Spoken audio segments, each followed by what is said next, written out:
చెప్పి నేను చెప్తున్నానండి. తెలుగుదేశం పార్టీ గురించి మాట్లాడదాం. తెలుగుదేశం పార్టీ నుంచి వస్తున్న ఒకే ఒక విమర్శ ఏంటంటే, మీరు మీ పార్టీ నుంచి జిల్లా సమన్వయకర్తగా ఉన్నారు. కానీ అక్కడ ఉండే పార్టీ నాయకులు కావచ్చు, లేకపోతే మిగతా వాళ్ళు కావచ్చు, వాళ్ళ పార్టీ ఆఫీసులో మీ జెండా ఎగురుతుంది, మీ పవన్ కళ్యాణ్ గారి ఫోటోలు ఎగరేస్తున్నారు, వాళ్ళ వాహనాల మీద ఉంటున్నాయి.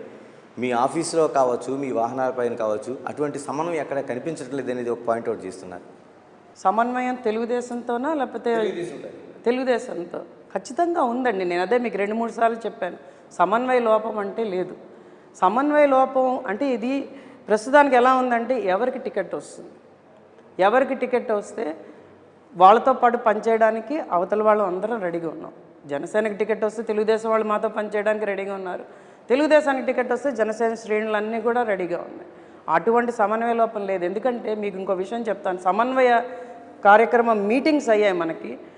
మన నియోజకవర్గంలోనే చాలా సక్సెస్ఫుల్గా 9 నియోజకవర్గాల్లో ఉమ్మడి జిల్లాలో నేను చేయించాను. నన్ను అప్పుడే సమన్వయకర్తగా పెట్టారు, సింగిల్ పాయింట్ ఆఫ్ కాంటాక్ట్గా. 9 నియోజకవర్గాల్లో ఎక్కడా కూడా తేడా లేకుండా చాలా పీస్ఫుల్గా, చాలా ఆనందంగా మేము సమన్వయ మీటింగులు చేసుకున్నాం. మరి ఈ వార్తలు పుట్టిస్తున్నది ఎవరో నాకు తెలియట్లేదు, ఎందుకు వస్తున్నాయో తెలియట్లేదు. నేను చెప్తున్నాను కదా, బురద జల్లడానికి విజయనగరం జిల్లాలో జనసేన తెలుగుదేశం కలిపి పనిచేస్తే వైసీపీ పార్టీకి పుట్టగతులు ఉండవు అన్నది ఇక్కడ అందరు ప్రజలు నాయకులు అంటున్నదే.